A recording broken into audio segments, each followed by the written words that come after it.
September 17, 2023 నాడు రాజీవ్ గాంధీ ప్రాంగణం తుక్కుగూడలో సోనియా గాంధీ గారు 6 గ్యారెంటీలను తెలంగాణకు ఇస్తే ఆ గ్యారెంటీలను అమలు చేసే ప్రయత్నం నిరంతరం నా మంత్రివర్గ సహచరులతోని మేము కష్టపడుతున్నాం. అందుకే మిత్రులారా, ఇవాళ మేము చేస్తున్న సంక్షేమం, మేము ప్రయత్నం చేస్తున్న అభివృద్ధిని చూసి ఓర్వలేక ఇవాళ టీఆర్ఎస్ నాయకులు ఉన్నవి లేనివి మాట్లాడుతున్నారు. నేను అడుగుతున్న కేటీఆర్ను, ఇవాళ ఆయన మాట్లాడుతుండు కాంగ్రెస్ పార్టీ మోసం చేసిందని. ఓరి సన్నాసి, అసెంబ్లీ ఎన్నికల్లో 39 సీట్లు ఇస్తే పార్లమెంటుకు వచ్చే వరకల్లా గుండు 0 ఇచ్చిండ్రు. 7 ఇట్లలో డిపాజిట్ పోయింది, 17 ఇట్లలో ఓడిపోయిండ్రు. ఇంకా మీ బుద్ధి మారలేదా? ఇంకా ఈ అబద్ధాలు మానరా? తండ్రి కొడుకులు బావ బామ్మార్దులని నేను అడగదలుచుకున్నా. నిజంగానే మీ మాటలు నమ్మితే తెలంగాణ సమాజం మిమ్మల్ని మనుషులుగా చూస్తే మీకు ఒక్క సీట్ అయినా ఇచ్చటోళ్ళు కదా. మీ పార్టీ పుట్టినప్పటి నుంచి ఇవాళ వరకు ఎప్పుడు లేనంత హీనంగా దీనంగా దివాలా తీసి ఇవాళ బీఆర్ఎస్ పార్టీ బతుకు బస్టాండ్ అయింది. బంజారా హిల్స్ బస్టాండ్లో అడక్క తినే పరిస్థితి ఇవాళ బీఆర్ఎస్ పార్టీకి వచ్చింది. అయినా సిగ్గు లేకుండా ప్రజల్ని నిందించుకుంటూ ప్రజలే తప్పు చేసిండ్రు అన్నట్టుగా ఇవాళ ప్రజలనే ఇవాళ దోషులుగా నిలబెట్టే ప్రయత్నం ఇవాళ బీఆర్ఎస్ నాయకులు చేస్తారు. అందుకే మిత్రులారా, ఇవాళ సీతారామ ప్రాజెక్టు గురించి బట్టి విక్రమార్క గారు పూర్తి వివరాలు చెప్పిండ్రు. పోయినసారి ఇదే జిల్లాకు మనం పర్యటనకు వచ్చినప్పుడు సాగునీటి ప్రాజెక్టుల మీద సమీక్ష చేసి సాగునీటి ప్రాజెక్టుల నిర్మాణంలో అలసత్వాన్ని ప్రశ్నించి ఆనాడు విక్రమార్క గారు, తుమ్మల నాగేశ్వరరావు గారు, పొంగులేటి శ్రీనివాసరెడ్డి గారు ఇచ్చిన ప్రతిపాదన ఇవాళ 3 పంపులు శ్రీరామసాగర్ పొంగింది.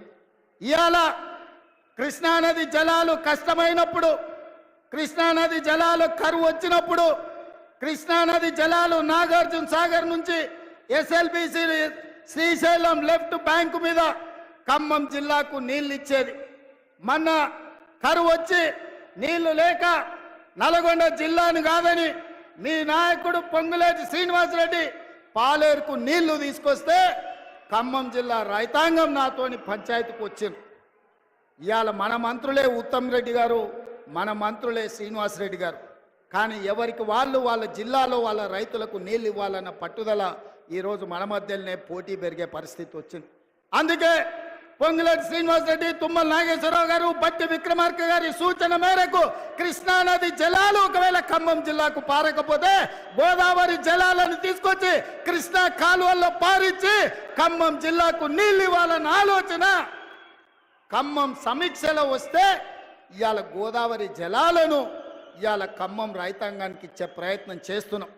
ఇది సరిపోతుందా అంటే సరిపోదు.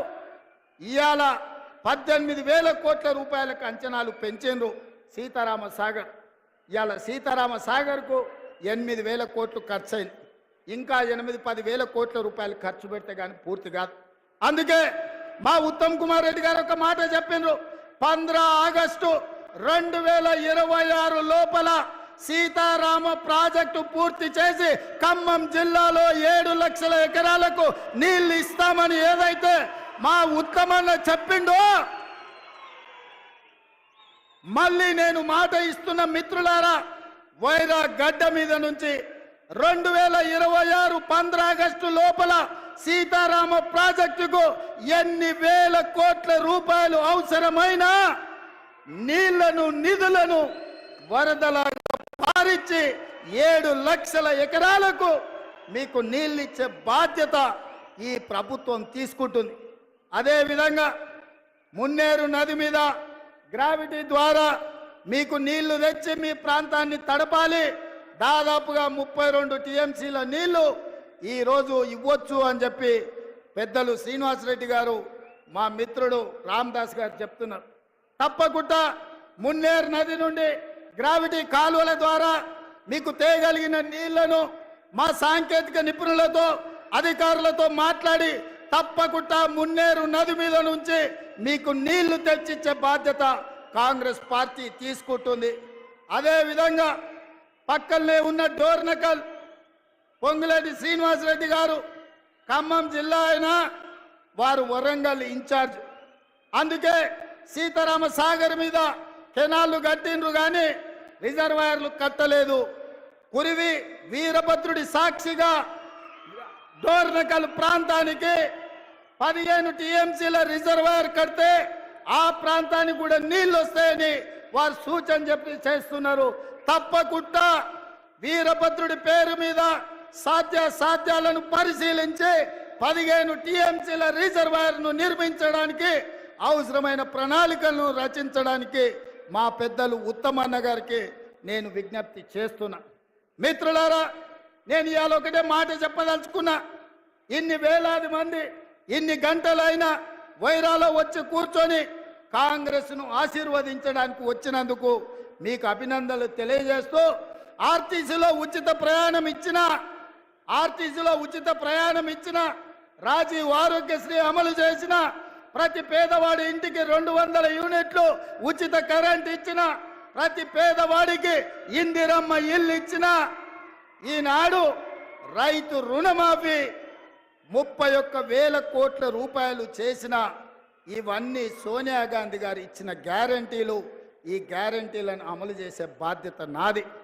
ఇవాళ 8 నెలల్లో ఇన్ని గ్యారంటీలను అమలు చేస్తూ ప్రభుత్వ ఉద్యోగులకు ప్రతి నెల 1వ తారీఖు నాడే జీతాలు ఇస్తూ నిరుద్యోగ సమస్యను పరిష్కరించడానికి ప్రభుత్వంలో ఉన్న ఖాళీలను 30,000 ప్రభుత్వ ఉద్యోగాలు 90 రోజుల్లో నిరుద్యోగులకు ఇచ్చి నిరుద్యోగ యువకులని ఆదుకున్న గ్రూప్ 1, గ్రూప్ 2, గ్రూప్ 3తో పాటు డిఎస్సిలో 11,000 ఉద్యోగాలు ఇచ్చి సంవత్సరం తిరిగే లోపలనే 65,000 ఉద్యోగాలు ఇవ్వడానికి ఇవాళ కాంగ్రెస్ పార్టీ ప్రణాళికలు చేసింది. సోదరులారా, ఇవన్నీ మా గొప్పతనం కాదు, ఈ గొప్పతనం మీది.